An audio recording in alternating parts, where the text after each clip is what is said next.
مایکل کورلئونه انتخاب میکنه که پدرخوانده بشه یا نه دست سرنوشت اون رو به این سمت میبره. رؤیای آمریکایی مایکل رو وادار میکنه مسئولیت خانواده رو به دوش بگیره یا نه برعکس وقتی از فساد سیستماتیک آمریکا مطلع میشه به این سمت میره؟ چرا مایکل مثل نئو توی ماتریکس نیست؟ وقتی به قدرت میرسه اون رو برای فساد و تباهی خرج میکنه. اون دوتا زنی که مایکل عاشقشون میشه چه چیزی از روان مایکل برای ما فاش میکنن؟ به هر حال مایکل کورلئونه یکی از پیچیده ترین شخصیت های سینماست. توی این ویدیو میخوام درباره پدرخوانده یک صحبت کنم. سلام، مخلصیم به سینمازیز، خیلی خوش اومدین. امیدوارم حالتون خیلی خوب باشه. همین اول بگم بابت استقبالی که از ویدئوی رستگاری در شاوشنگ کردین خیلی خوشحالم. خیلی ممنونم از کامنت هاتون، از مشارکتتون. حسابی سر ذوق اومدم که این پرونده فیلم های محبوب IMDb رو ادامه بدم. فیلم رتبه اول رو که کار کردم، بریم سراغ فیلم رتبه دوم، شاهکار سینمای گنگستری، پدرخوانده یک، محصول 1972. پدرخوانده و سیستم مافیایی خانوادگی یک جورایی بازمانده ای از خانواده باستانی. میخوام خیلی کوتاه شرح بدم که خانواده باستانی چه سبک زندگی رو میپسندیده.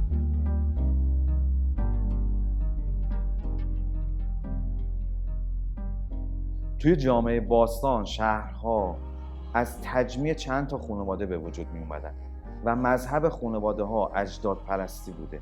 پدر صاحب جان و مال همه اعضای خانواده بود.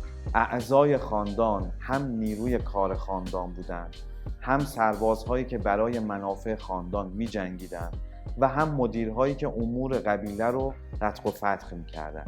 برای همین ازدواج و بچه آوردن خیلی مهم بود، چون قدرت خاندان رو زیاد میکرد.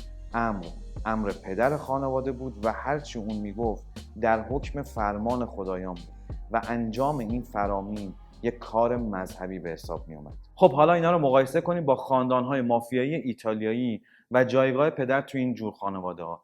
این خانواده های ایتالیایی هم خیلی سنتی هن، هم خیلی مذهبی. پدر قدرت اول خانواده است و بعد پسرها به ترتیب سن. به این نماد دقت کنین چقدر شبیه به صحنه‌های اعتراف مذهبی توی کلیساست. عروسی دختر دون ویتو کورلئونه است و خاندان‌های مافیایی ایتالیا که توی آمریکا دم و دستگاهی برای خودشون رو انداختن همه جمعن و بنا به یه رسم سیسیلی روز عروسی دختر خواسته کسی رد نمیشه، مثل اعتراف مسیحی‌ها که همواره پذیرفته است و اینجا اتفاقا یه اعتراف صورت میگیره. اینکه این آدم به اشتباه قبلا رفته سراغ پلیس و مستقیم پیش دون کورلئونه نیومده.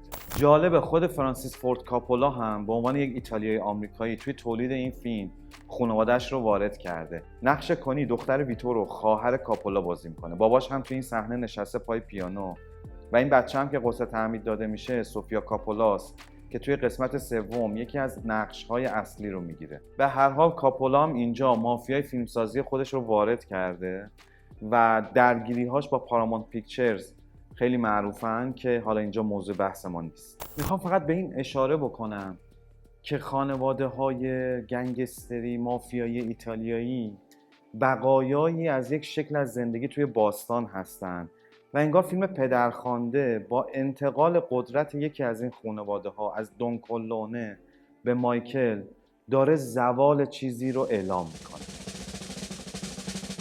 مایکل کورلئونه یکی از پیچیده ترین کاراکترهای سینماست. بیراه نیست اگه بگم یه جورایی هملت سینماست. کسی که تصمیم گرفته راهش رو از خانواده مافیاییش جدا کنه. تصمیم گرفته زیر پرچم آمریکا به قانون خدمت کنه و توی یک شهر دیگه زندگی ساده‌ای داره. از همه دیرتر به عروسی میرسه همراه یه دختر بلوند آمریکایی، یه غیر ایتالیایی.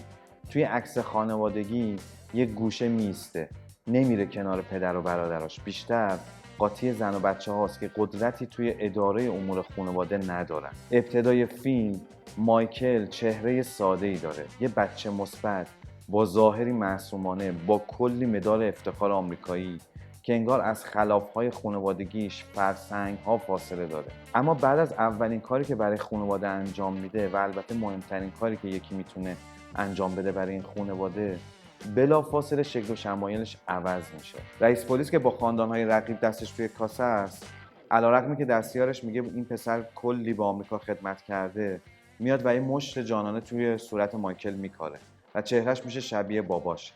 اون ورمی که دون توی صورتش داره و مارلون براندو با گذاشتن چیزی توی دهنش بازنماییش کرده، حالا مایکل هم توی صورتش داره و آلپاچینو هم با یه تمهید مشابه اون رو تقلید میکنه.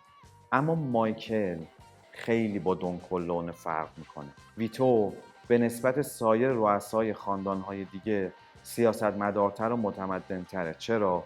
چون تونسته نظر دولتمردای آمریکایی رو به خودش جلب کنه و پیش اونا اعتبار درست حسابی برای خودش دست و پا کنه. دون به ارزش‌های خاص خودش اعتقاد داره، نه تنها به شدت به حفظ همه اعضای خانواده اهمیت میده، بلکه حتی زیر دست و بال افرادی مثل تام هیگن و جان فونتین رو هم گرفته و به نوعی عضوی از خانواده‌شون کرده. برخلاف سانی که مدام عصبانیه و داد میزنه و کنترلش دائم دست عواطف و احساساتشه، دون ویتو به هیچ عنوان عصبانی نمیشه و کاری رو از روی احساساتش انجام نمیده. جالبه توی این صحنه میگه هیچ وقت نخواسته عروسک خیمه شب بازی هیچ کس باشه، چیزی که اشاره‌ای هم به لوگوی فیلم داره. اما مایکل چی؟ راستش نمیشه چیزی رو قطعی درباره مایکل گفت و همین باعث میشه مایکل کورلئونه تبدیل بشه به یکی از پیچیده‌ترین کاراکترهای سینما. توی این صحنه وقتی مایکل پیشنهاد ترور سولاتسو و اون رئیس پلیس رو میده، سانی بهش میگه تو به خاطر مشتی که خوردی میخوای این کارو بکنی، ولی نباید توی کار قضیه رو شخصی کرد. و ما نمیفهمیم مایکل واقعا به خاطر اون تحقیر، به خاطر اون ناامیدی از سیستم آمریکاست که این کار رو قبول میکنه، یا نه به خاطر احساس خطری که برای خانواده‌اش داره، یا مهمتر از همه برای میل مبهم قدرته که یک جورایی موتور و محرک همه ماست. همه کارهای ما پشتش یک انگیزه‌ای برای به دست آوردن قدرته.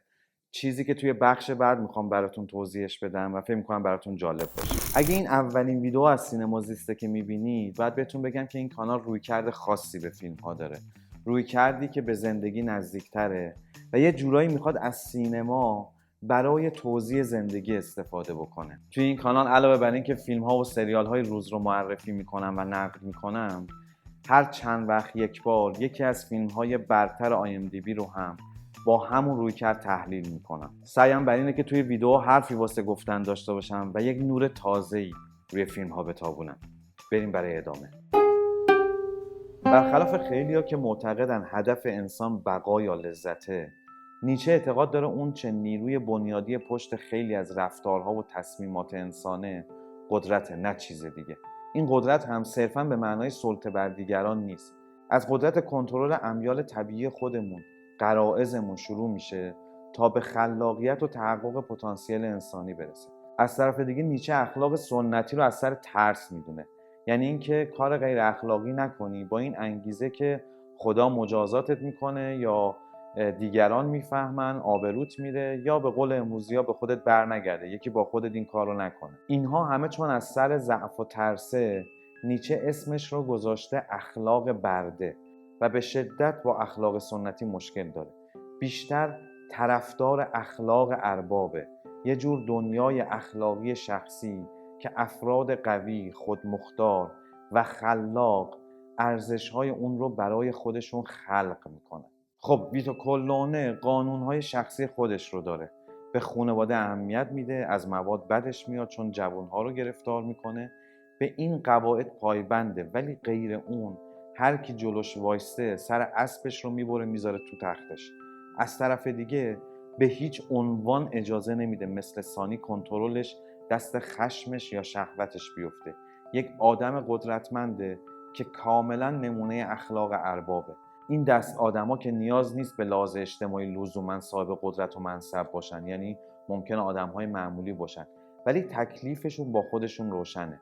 ویتو کورلئونه در مقابل سانی و تام که میگن آینده کسب و کار توی مواد مخدره، استدلال میکنه من با وارد شدن به بازار مواد اعتماد سناتورها رو از دست میدم ولی گویا بیشتر مسئلهش اخلاقیه. اما مایکل کسیه که توسط هیچ کدوم از افراد خانواده کلونه جدی گرفته نمیشه. وقتی پیشنهاد ترور اون دوتا رو میده، همه میخندن و سانی بهش میگه اینجا میدون جنگ نیستش که از دور هدفت رو نشونه بگیری، باید هفتیر رو بگیری 10 سانتی صورت طرف. هیچکی جدیش نمیگیره. حتی قبل اون صحنه بیمارستان ما هیچ جا از فیلم نمیبینیم که با دون رو در رو صحبت بکنه. اینجا دست باباش رو میبوسه و میگه من دیگه با شمام. یعنی انگار دیگه دست از ارزش‌های قدیمیش برداشته و میخواد بیاد سراغ دنیای باباش. همین کنش فهمیدن انگیزه‌های مایکل رو مشکل میکنه و تبدیل به یک شخصیت پیچیده‌اش میکنه. چرا که اینجا هنوز اون مشته رو نخورده، هنوز نفهمیده که یارو فاسده، که اون نطق رو راه بندازه که یارو داره تو مقدس نظام فساد میکنه. خب میگیم اینجا داره یه کار انسانی میکنه و باباش رو نجات میده، اما ما نمیفهمیم چی میشه که این راه رو ادامه میده. میتونست همینجا قضیه رو متوقف کنه و به دنبال زندگی عادیش بره. اما چی میشه که پیشنهاد ترور میده؟ برای ترور کلی به مایکل آموزش میدن که وقتی تفنگ رو برداشتی از دستشویی زدی بیرون، معطل نکن و بزنشون. اما مایکل اینجا میاد سر میز میشینه، تعلل میکنه، یه تعلل برای انتقام، مثل هملت. نمیدونیم مایکل داره به چی فکر میکنه. اتفاقا دیالوگ‌های اینجا هم به ایتالیاییه و مخاطب نمیفهمه اونجا سولاتسو چی میگه که مایکل تصمیم میگیره ترور رو انجام بده. ترجمه دیالوگ‌های ایتالیایی رو که پیدا کردم، سولاتسو انگار به مایکل میگه که همه سران 5 خانواده حکم به حذف دون دادن و این باعث میشه مایکل بفهمه کار این دوتا رو باید یه سره کن. مایکل بعد از ترور به سیسیل فرستاده میشه و اونجا تبدیل میشه به یه ایتالیایی تمام عیار. با آپولونیا یه ازدواج سنتی کاتولیکی میکنه. انگار با تروری که انجام داده، با اعمال اون حد از خشونت، داره هویت آمریکایی خودش رو از دست میده و برمیگرده به ریشه های خانوادگیش.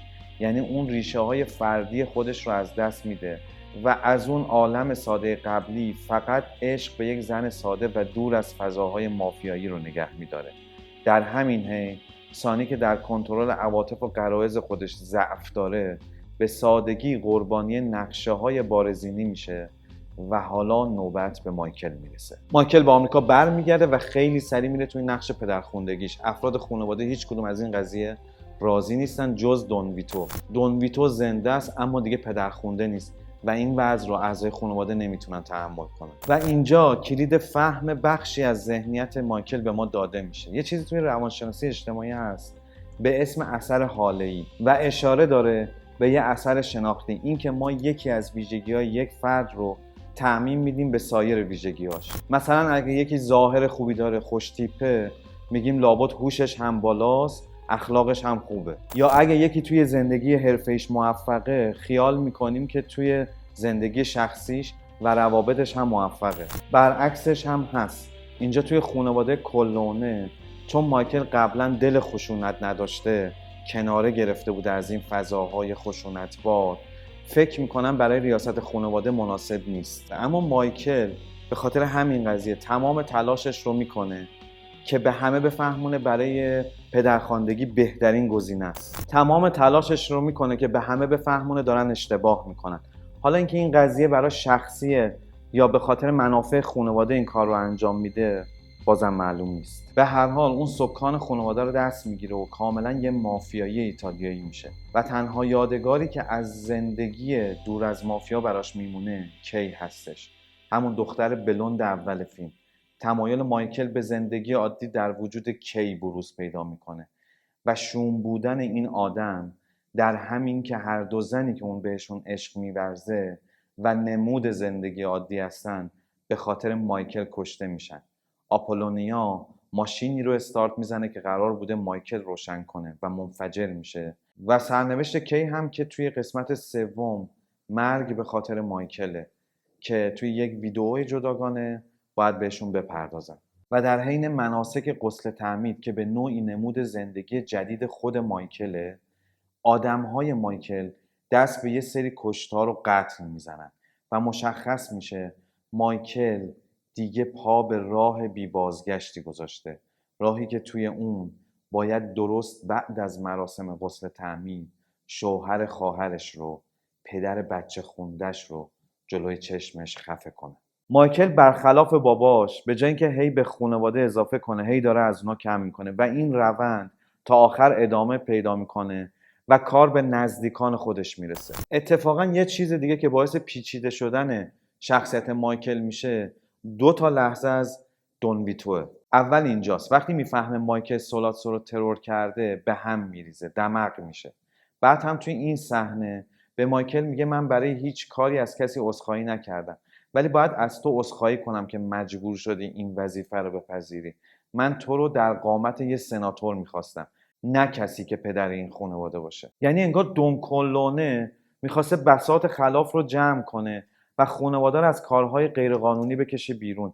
اما مایکل برخلاف اون خورد این خانواده رو بیشتر و بیشتر توی باطلاق خلاف پیش میبره. این ثمره انتخاب مایکله، انتخابی که ناشی از شخصیت پیچیده اونه، شخصیتی که خیلی بیشتر از این میشه راجبش حرف زد. اما فکر کنم تا همینجاش هم ویدیو طولانی شده. امیدوارم حوصلتون رو سر نبرده باشم و این ویدیو براتون مفید بوده باشه. اگر اینطوره لایک، کامنت و سابسکرایب شما باعث میشه این ویدیو این شانس رو پیدا کنه که توسط یوتیوب به افراد بیشتری نمایش داده بشه. تا ویدیوهای بعد.